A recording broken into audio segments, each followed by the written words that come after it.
નમસ્કાર મિત્રો, હું પ્રભાકર સર શક્તિ લર્નિંગ એપમાં આપ સર્વે મિત્રોનું હાર્દિક સ્વાગત કરું છું. બંધ આંખોના પોપચાના નીરવ સંવાદ પછી મૌનને વાચા ફૂટે એવી રીતે આપણે હવે એક નવું ટોપિક, એક નવો એમ કહેવાય કે અંડરરેટેડ ટોપિક કે જેના વિશે લગભગ વિદ્યાર્થીઓ અને લગભગ કોઈ ફેકલ્ટી આ ભણાવતી નથી, પણ પૂછાય ત્યારે એમ કહેવાય કે કોઈને આ આવડતું નથી હોતું.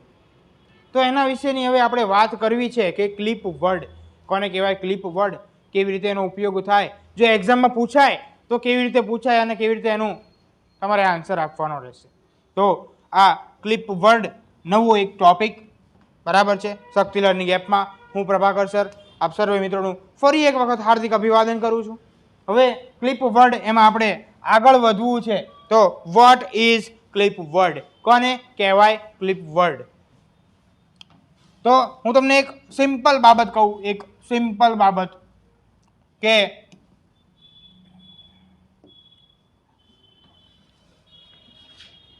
આ વ્યાખ્યા ને બધું આપણે પછી જોઈએ. પહેલા હું તમને કહું કે ક્લિપ અથવા ક્લિપિંગ, ક્લિપ કોને કહેવાય? તો ક્લિપ એટલે એક, તમને ખબર છે કે અત્યારે સોશિયલ મીડિયાનો જમાનો છે, બધાની વિડીયો ક્લિપ્સ જે છે વાયરલ થતી હોય છે, મીમ બનતા હોય છે, રાઈટ? ભૂપેન્દ્ર જોગી, આ બધા મીમ્સ તમે સોશિયલ મીડિયામાં જોતા હશો. તો આ બધા મીમ્સ જે છે એ શું કહેવાય? એને એક વિડીયો ક્લિપ કહેવાય. કે આખો મોટો વિડીયો હોય એમાંથી એક નાનો ટુકડો બહાર પાડવામાં આવે એને કહેવાય વિડીયો ક્લિપ. અને એ જ પ્રોસેસ જે છે એને શું કહેવાય? એને જ કહેવાય ક્લિપિંગ. આને શું કહેવાય? ટુકડો. ક્લિપિંગ શું છે? એક પ્રક્રિયા છે કે મોટી વસ્તુમાંથી એમાંથી નાની વસ્તુ બહાર પાડવી, ટુકડો કરવો, એ છે ક્લિપિંગની એક પ્રક્રિયા. હવે ડેફિનેશનની જ્યારે આપણે વાત કરવી છે તો ક્લિપ્ડ words are the words that are formed by clipping one or more syllables from a larger word or phrase while retaining the meaning of original word or phrase. હવે સિમ્પલ હું તમને ગુજરાતીમાં વાત કરું તો કે clipped words are the words, એટલે કે ક્લિપ્ડ વર્ડ એ એવા શબ્દો છે કે જે છે એ એમ કહેવાય કે એમાં હું તમને એક નવો શબ્દ આપેલો છે સિલેબલ, એની હું વાત કરું. સિલેબલ એટલે ઉચ્ચારણ.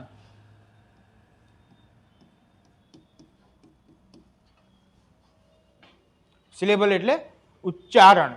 તો અહીંયા છે કે clipped words are the words that are formed by clipping one or more syllables from a larger word or phrase.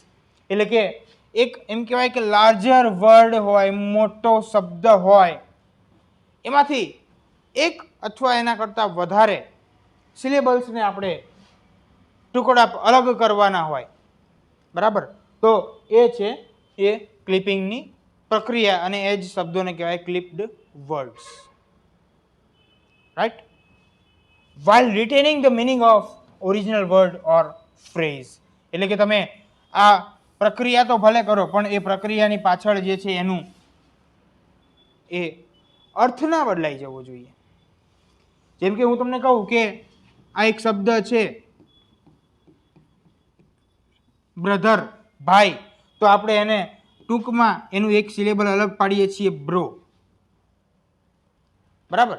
તો આ શું થયું? તો આ થયો clipped word. It is a clip word.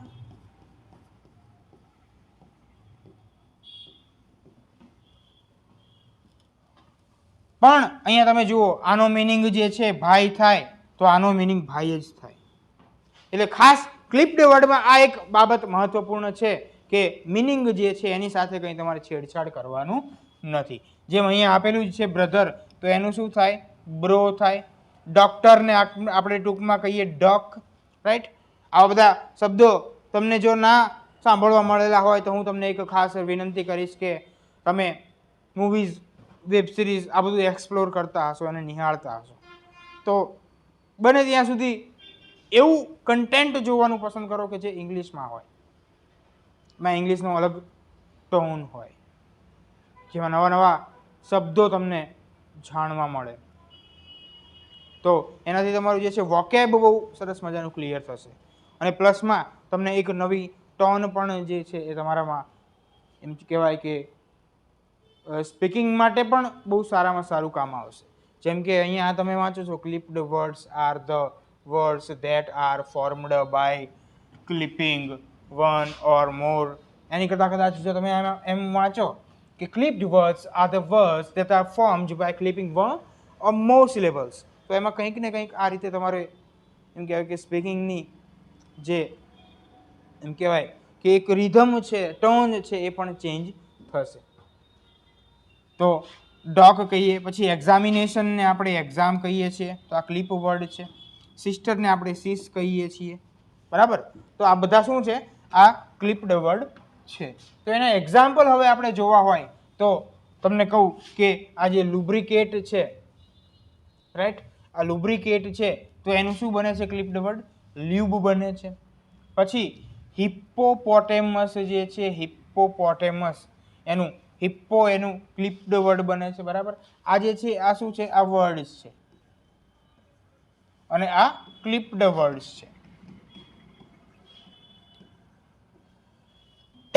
Sorry. હવે લેબોરેટરી છે તો એને આપણે લેબ કહેવાય. ગેસોલિન છે તો એને ગેસ કહેવાય. હવે સપોઝ માની લો કે તમે આ ક્લિપ્ડ વર્ડ નથી ભણ્યા અને એક્ઝામમાં પૂછાય કે ગેસ જે છે, ગેસ એ કયા શબ્દમાંથી ક્લિપ્ડ થયેલો છે, તો તમને ગેસનું આખું જે છે એક નામ જ ખબર ના હોય કે આ ગેસોલિનમાંથી ગેસ આવ્યો, હળવું આ તો ખબર જ નથી આપણને, આ તો નવું આવ્યું કંઈક, બરાબર. એટલા માટે ભણવું જરૂરી છે આવા નાના નાના ટોપિક્સ. બાકી જેમ લોકો આખી બધા તૈયારી કરે જ છે, જે કોમન ટોપિક્સ છે એ બધા કરે જ છે, આર્ટિકલ, ટેન્સીસ ને એ બધું, passive voice, active voice, direct indirect speech. પણ હવે જમાનો બદલાતો જાય છે, એવી રીતે કંઈક નવું નવું પણ આવું નાના નાના ટોપિક્સમાંથી પણ તમે એમ કહેવાય કે સારા એવા માર્ક્સ કવર કરી શકો છો. હવે ફેનેટિક છે તો ફેન એટલે પંખાની વાત નથી, આ પેલો જે એમ કહેવાય કે આપણે ચાહક હોઈએ કોઈના, રાઈટ. શાહરૂખ ખાનનું મૂવી આવ્યું છે ફેન. હવે ડોર્મિટરીની વાત કરી તો ડોર્મ કહેવાય એને, બરાબર. ડોર્મ. હવે મોટા શહેરોમાં તમે જાઓ જ્યાં જગ્યાનો અભાવ હોય, એટલે ત્યાં જે છે તમને હોટલના રૂમ્સ ભાડે ના મળે, રૂમ્સની જગ્યાએ શું મળે? ડોર્મેટરી મળે. ડોર્મેટરી એટલે કે તમે જે સૂતા હોય, હોસ્ટેલમાં તમે જોયું હોય કે આ રીતે હોય, તો અહીંયા એક બેડ હોય, અહીંયા હોય, ઉપર તમારે જે છે એકબીજાની ઉપર સૂવાનું હોય એમ. તો આ રીતે ડોર્મેટરી જે છે આપણને જોવા મળે, એને ક્લિપ્ડ વર્ડ તરીકે ડોર્મ તરીકે આપણે ઓળખાય. પછી આવે છે હેલિકોપ્ટર, તો એનું ક્લિપ્ડ વર્ડ છે કોપ્ટર, રાઈટ. તો આ રીતે એક્ઝામમાં પૂછાઈ શકે. ત્યાર પછી હવે જોઈએ કે there are 3 types of clip words, એટલે કે ક્લિપ વર્ડ્સના પણ કંઈક એવા પેટા પ્રકારો છે કે જેને આપણે હવે જોવાના છે. તો 3 પ્રકારો કયા કયા છે એની હવે વાત કરવી તો આપણને અહીંયા દર્શાવેલું છે પહેલું ફ્રન્ટ ક્લિપ વર્ડ્સ, બરાબર. તો કે આગળનો શબ્દ શું થાય? ક્લિપ થાય. જેમ કે અહીંયા આપેલું છે મોટર બાઇક, તો આપણે એને ટૂંકમાં શું કહીએ છીએ? બાઇક કહીએ.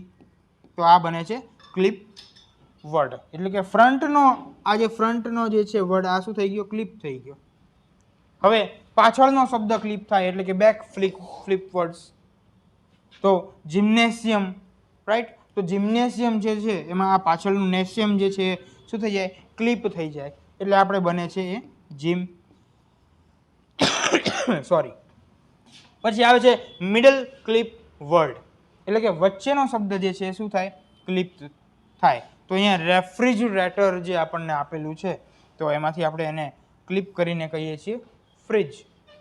તો આ જે છે એ 3 પ્રકાર થયા, બરાબર. પહેલું ફ્રન્ટ ક્લિપ વર્ડ, બીજું બેક ક્લિપ વર્ડ અને ત્રીજું મિડલ ક્લિપ વર્ડ.